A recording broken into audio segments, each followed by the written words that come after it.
right. Hello, everyone. Thank you for joining us today.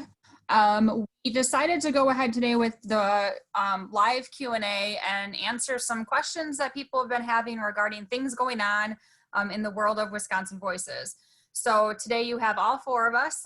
My name is Jessica Geschke, and I'm one of the outreach specialists with Wisconsin Voices. My primary role with Voices is outreaching on our Wisconsin Voices side of the grant. So I help with coordinating things such as our Rally for Recovery, our Stand Up for Recovery Day, Narcan trainings, and doing those types of things.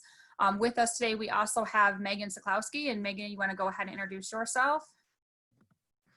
Hey everyone, my name is Megan Silikowski and I'm also an outreach specialist with Wisconsin Voices.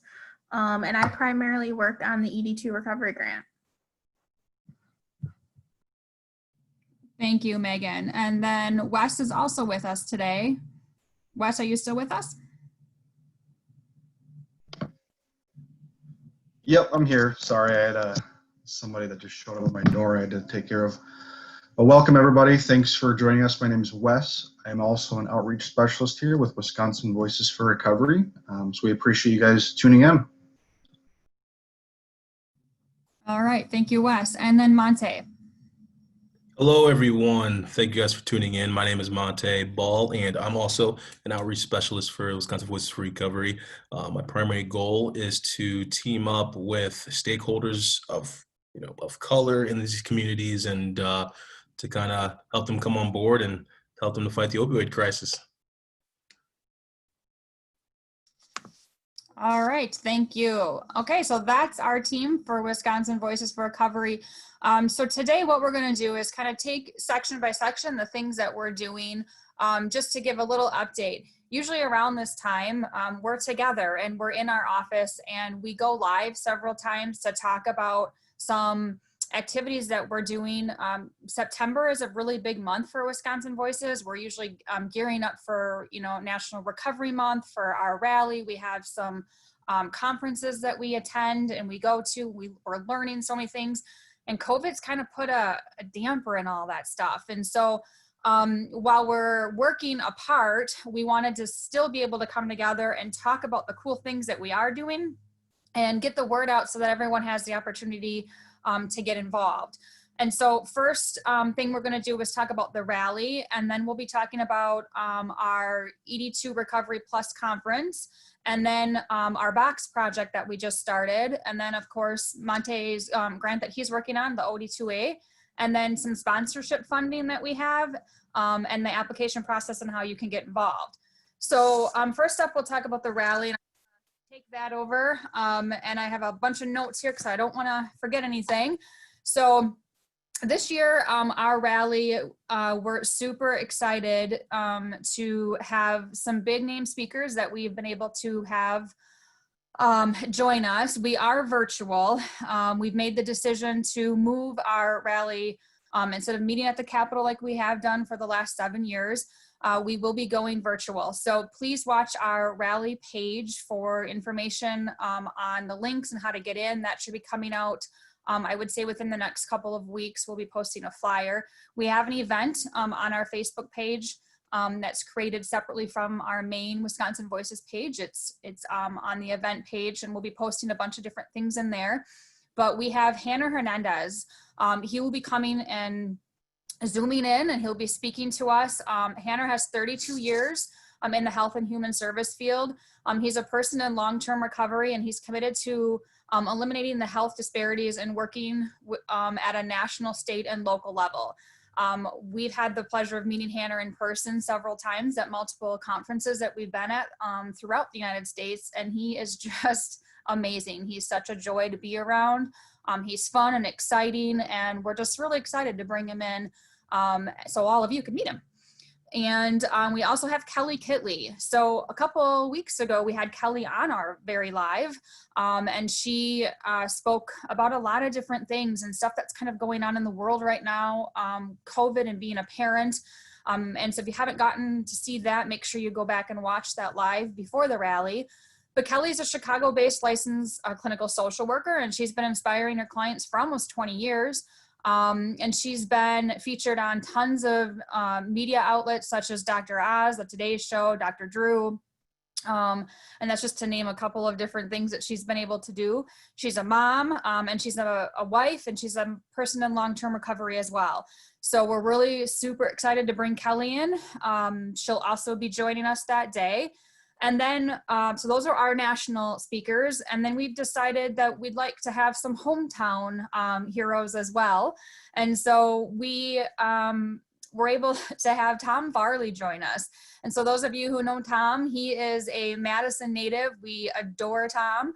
He does so much for us here at Wisconsin Voices, and he grew up right in Madison. Tom is the brother of Chris Farley. He started the Chris Farley Foundation. He's nationally recognized. He has a national recognized nonprofit that was dedicated to substance abuse prevention.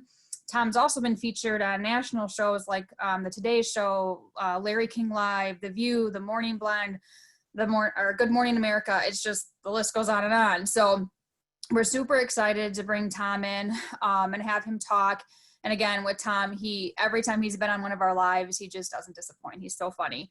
And so we also are connecting right now with Reverend Mitchell. And so hopefully he'll be able to join us. So those are some people that we hope to be bringing in.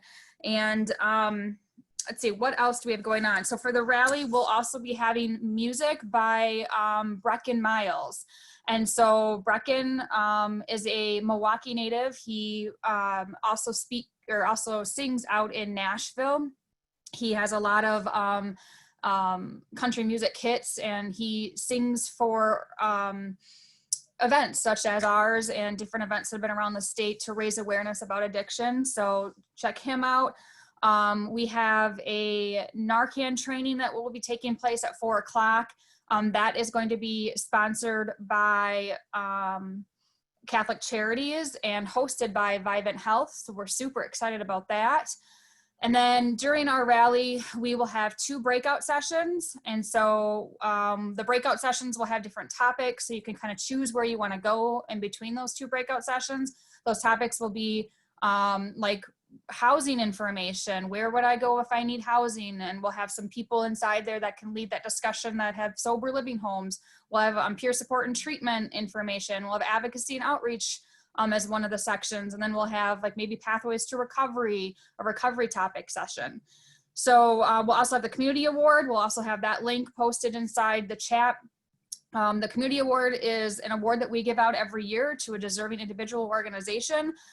So please make sure you go on and you vote. We have 8 amazing, outstanding orgs and people that have been chosen this year. So check that out and vote for your person or organization. And then we have the governor's proclamation because it's National Recovery Month. We may even have the governor himself this year giving that proclamation out. And we'll have a slideshow with Bev Kelly Miller. She is going to be having her quilts. The recovery quilts will make an appearance via a slideshow this year that's being done to music. I don't think I forgot anything. Let's see, did I forget anything, guys? I don't think so. So we're really, really excited. Make sure you tune in again at September 26th from 11 till 3:30. And then next, I'm gonna kick it off over to Megan to talk about the conference. Thanks, Jess. So we're simultaneously, while planning the rally, Wes and I have also been planning a conference for ED2 Recovery Plus. So this year, our conference will be hosted on September 11th and 12th, which is a Friday and Saturday. So Friday will be starting at 2 and going to about 8, and then Saturday will be starting at 7:30 and going to about 4:30. So I'm just gonna kind of run through who we have secured to speak and their topics. And then just something important to know, registration is not out yet. But we'll post it once it's ready under this video, and we'll also be posting it to our main Facebook page and our website once it's up and going. But this conference is open to everybody this year.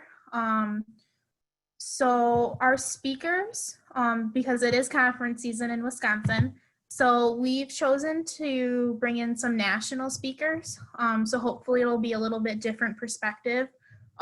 If you are going to be attending any other conferences, like I know the Peer Support Specialist Conference is this weekend, not this week, tomorrow and Friday. And in the States, Alcohol and Mental Health and Substance Use Conference is at the end of October. So we, again, try to go some national speakers, so it's not the same people we're hearing.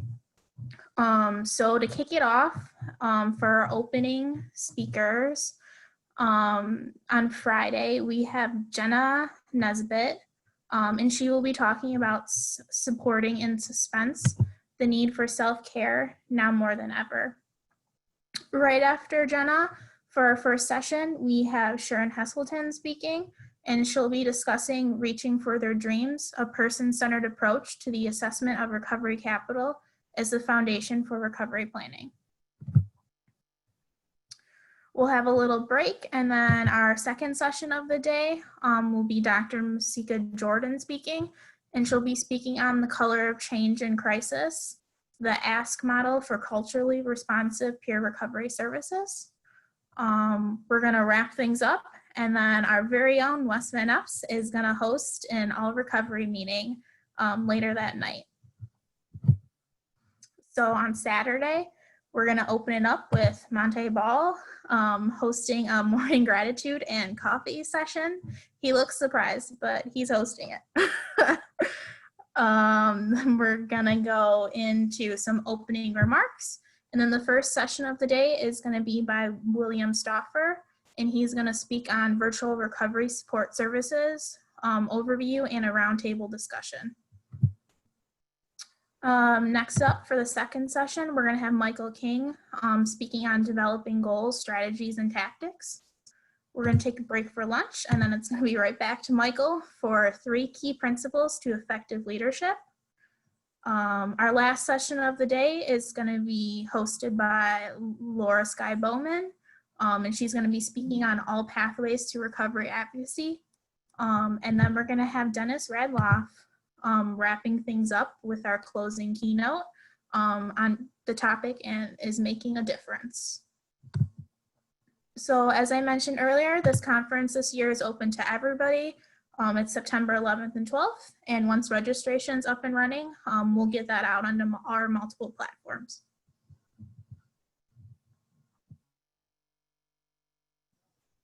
Thank you, Megan. Is there a cost for this registration?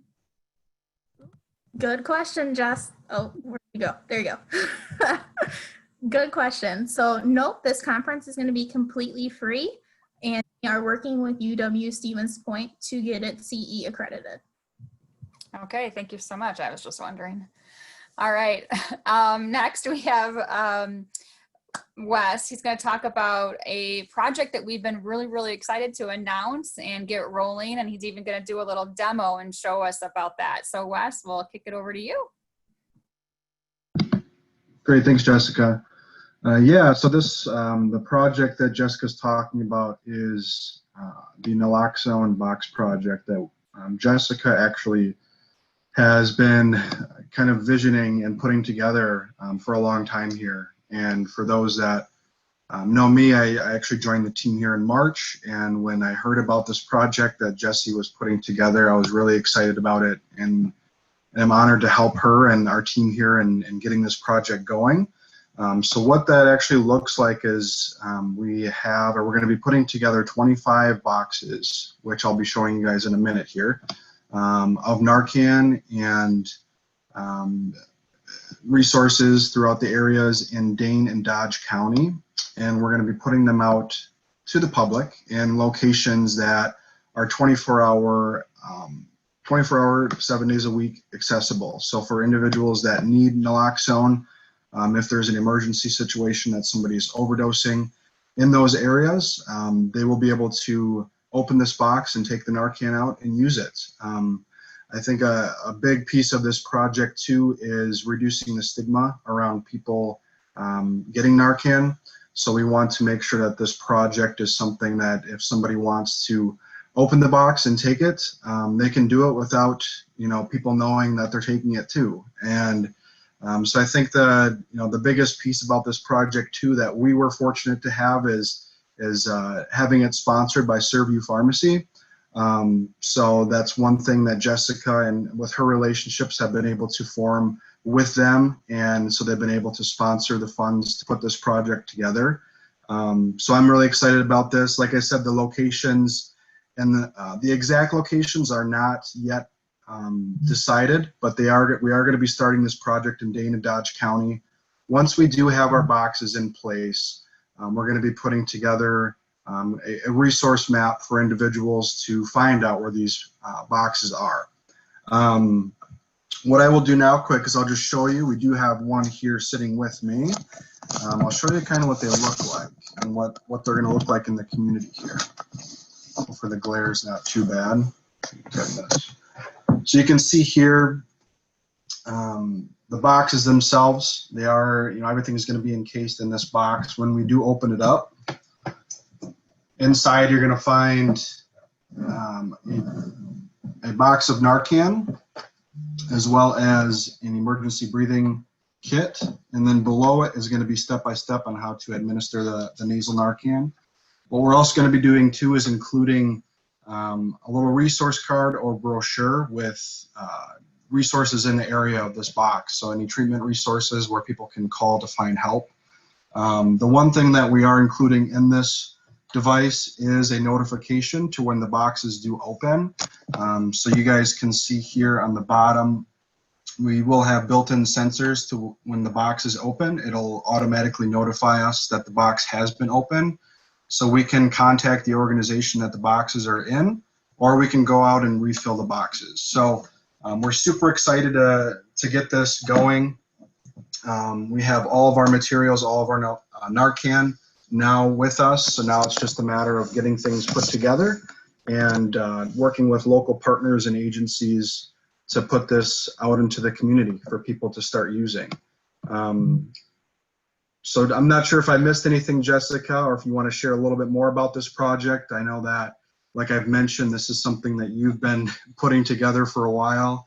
And I know that you are super excited that it's fun, the pieces are finally starting to come together. And, it's kind of in reach now for us to get these boxes out and for people to start using them. Yep, you did great. We can take some questions, I think, at the end, if anyone has any questions regarding that. And so then we'll move on to Monte to talk a little bit about the OD2A. Hello, everybody. Thank you, Jesse. So yeah, the OD2A, as everyone knows, is a grant that I've most definitely been focusing on. The main goal is to connect partners to share resources, data, and best practices to reduce the opioid harm. And for me, I'm most definitely focusing on the communities of color with this, whether that's racial disparities in healthcare and all of the above. So my focus thus far has been with one of our speakers who was mentioned earlier, Judge Everett Mitchell. He's Dane County Circuit Court Judge, and we were fortunate enough to connect with him. Obviously, he's going to be speaking at the event, but my goal is to continue the partnership with him, because a lot of the things that he does is he focuses on the disparities in incarceration, juvenile justice, and racism reform. There's a lot of things that he's been focusing on in drug court as well within these communities of color. So I think that it's going to be awesome to pick his brain, team up with him, bring him on board to any events that we may have, maybe even future speaking events as well, to continue to tear down the stigma, to provide the resources for these communities, and to really just help out. So that has been my goal. That is what I've been working on right now with Judge Mitchell, chatting with him and figuring out where we can, where the synergy lies. So I'm very excited about it. All right, thank you so much. And then, so sponsorship funding applications, what is that all about, Wes? What people can do? When is it due? And how can people get their hands on some sponsorship funding from Wisconsin Voices? Yeah, thanks, Jess. So like Jessica mentioned earlier, when she was talking about the rally, there's been so many, going into September here, so many events that in past years people have been holding, in person. I know that some of those events are still happening, from what I hear about just our connections in the recovery community. But I know that some have also switched to virtual platforms, which we've had to do this year. But for those, individuals that are still hosting recovery, events in person or even virtually and need some sponsorships, we are hosting we put out there a sponsorship funding application for individuals to fill out, which I can also put in our link here, where you guys can get a hold of that. It's right on our website, our Wisconsin Voices for Recovery website. Maybe one of the individuals in here can put that link in the chat quick if you guys have that. But what this is there's 4 main areas that this application, when you fill it out and submit it to us, can go towards. So like I mentioned, recovery events. So if you're hosting a recovery event and you need sponsorship funding for that, you qualify for it. Sober home cost of living. So if you currently operate sober homes and individuals are in need of cost of living at this time, fill out this application and get it submitted. Another thing is Narcan purchase. So if you are in need of Narcan, please fill this out, send it to us. And then the last one is program related supplies. So looking at possibly recovery books, wellness, RAP plan books, things like that are recovery related that you need for your organization. Now, there are 2 qualifications for, or I guess requirements for this. You do have to be a public or nonprofit 501c3 to apply. And the events and purchases must take place before September 29th. So right now this is open for people to apply and fill out. The due date is actually in 2 days. So it is August 14th is our due date. It has been out there for a couple weeks now. We have put it, in our emails, and it is on our Facebook page as an announcement.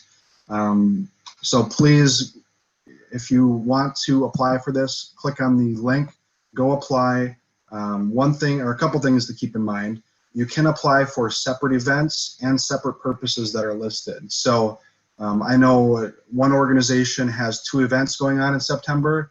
They can apply for both of those events. The maximum you can receive per event and for each of the purposes listed is $500. So if you have 2 events, you want to apply for both events at the $500 sponsorship, that's fine. If you have an event and you want to purchase Narcan, you can fill out 1 for each. So make sure to check out the link. We're super excited to offer this, opportunity for those, especially going into Recovery Month. It's just a great chance for you guys to receive additional funding for these events and for individuals in your community. So take a look at it. If you have any questions about it too, let us know. All right, thank you so much. So we wanted to leave a couple minutes for you guys to ask questions, have any comments, anything that we can help you with here at Wisconsin Voices for Recovery. So we'll go ahead and do that now. You can just unmute and ask away.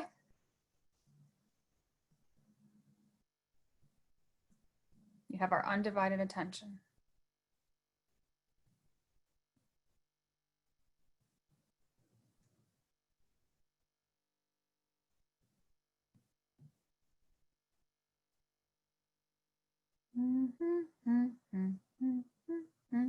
All right, no one has any questions. Any comments about anything that you heard today? Suggestions for better, to improve things? We're always open for that as well.